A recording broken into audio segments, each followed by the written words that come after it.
সুস্থ লোকে নয় পাগলেও কয় মা নামটি হলো বড়ই মধুময়।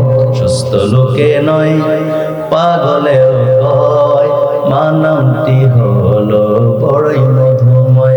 দুনিয়ার শ্রেষ্ঠ দামি আমারে মা জননী, ভুলে যাই পেরেশানি দেখলে মায়ের বদন খানি। ঠিক না বলেন?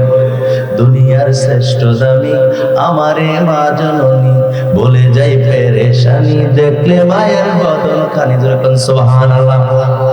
ছেলে হতে পারে অন্ধ বোবা পাগলে ঘেরা, তবুও সে মায়ের কাছে সবার সেরা রে, তবুও সে মায়ের কাছে সবার সেরা।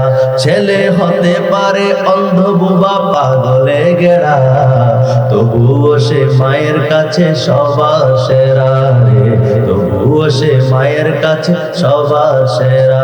এ জগতে মায়ের মতো কার আছে হৃদয়? ঠিক না? আর এই জগতে মায়ের মতো কার আছে হৃদয়? মা নামটি হলো বড়ই মধুময়, মা নামটি হলো বড়ই মধুময়।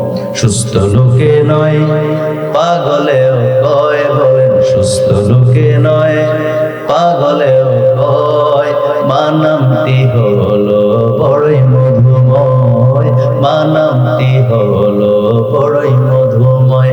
দুনিয়ার শ্রেষ্ঠ দামি আমারে মা জননী, বলে যাই পেরেশানি দেখলে মায়ের বদন খানি। চিল্লে বলেন আল্লাহু আকবার।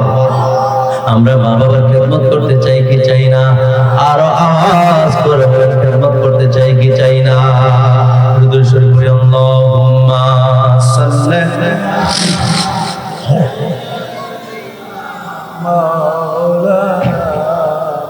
মুহাম্মাদ ওয়া আলা আমি আপনাদেরকে মা বাবার খেদমতের কথা প্রথমে কোরআন থেকে বলেছি, তারপর একটা হাদিসের আলোকে ছোট্ট একটি ঘটনা বর্ণনা করেছি। আল্লাহ পাক রব্বুল আলামিন আমাদেরকে মা বাবার বেশি বেশি খেদমত করার তৌফিক দান করুন। করি আমিন। আর জোরে করে আমিন।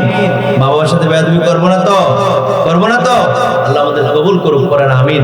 যদি বুঝেন আপনার জন্য এটাই আপনার জন্য জান্নাত, এটা আপনার জন্য কি? আপনার অভাব, ঠিক না? তিন বেলা খাবার আপনি জোগাতে পারছেন না, আপনি মার কাছে বারবার বলেন, বারবার বলেন, বারবার যখন আপনি বলবেন, মা যখন বারবার বলবে, একদিন তো আল্লাহ কবুল করবে। ঠিক না বলেন? আর যদি মনে করেন অবস্থার পরিবর্তন নাও হয়, তারপরে মনে রাখবেন আপনি যদি দুই বেলাও খান, মা বাপের লইয়াই খাইবেন। না খেয়ে থাকবেন, মা বাপের লইয়ে মা তো দেখবো, ভাই তো দেখবো, হুটের তো ইনকাম নাই, যা আছে তাই আলহামদুলিল্লাহ। দুই বেলা খাবো, আরেক বেলা পানি খেয়ে থাকেন। কথা বলে ঠিক কিনা বলেন? আমি দেখছি অনেক যুবক ভাইদের চোখে পানি টলমল করছে, আমি এখনো দেখছি অনেক ভাইরা কান্না করছেন মায়ের জন্য, বাবার জন্য। আমি চাই এলাকার মানুষ মা বাবার প্রেমিক হোক। কারণ কি? আপনি আল্লাহরে দেখেন নাই, রাসূল দেখেন নাই, কিন্তু একটা মাধ্যম আছে। আল্লাহর নবী আরো কি বলছেন জানেন? নবী বলছেন, উম্মত শোনো, কেউ যদি মায়ের চেহারার দিকে একটা বার তাকায় নেক নজরে, তাহলে আল্লাহ পাক তো বলেন তাকে একটু কবুল হজের সওয়াব। সুবহানাল্লাহ। আপনার অর্থ নাই মক্কা মদিনায় যাওয়ার, রাসূল বলেছেন মায়ের চেহারার দিকে তাকালে একটু কবুল হজের সওয়াব। সাহাবীরা জিজ্ঞেস করে, রাসূল কেউ যদি একবার না 100 বার তাকায়, আল্লাহ নবী বলেন 100টা কবুল হজের সওয়াব। সুবহানাল্লাহ। ইবনে মাজাহ শরীফের হাদিস, শক্ত হাদিস। সুবহানাল্লাহ। যার ঘরে মা নাই, যার ঘরে বাবা নাই, তার এই মক্কা মদিনা শেষ। ওই মক্কা মদিনায় যাওয়ার হজের যে সওয়াব, ওইটা তার কপালে নাই। ঠিক না বলেন?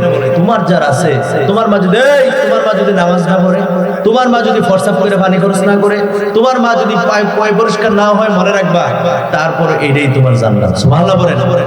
তোমার মা যদি অপরাধ করে, শাস্তি দিবে কে? কথা কনে কে? তোমার আল্লাহ এই ঠিকাদারি দেয় নাই যে তুমি নামাজ পড়ো না, করে হিসাব করে পানি খরচ করো, ফোন পিটাম, এই কথাও তুমি বলতে পারবে না। তুমি বুঝাইতে পারবে মা আর একটু পয় পরিষ্কার সুন্দর সবাই দিয়ে থাকে ভালো। আপনার মা যদি মনে করেন যে আপনার মা সবার থেকে নোংরা, আপনি বুঝাইতে পারবেন, ধমক দিতে পারবেন না। ঠিক কিনা বলেন? আপনার জন্য এটাই জান্নাত। ওই না বেনামাজি মাই আপনার জন্য জান্নাত।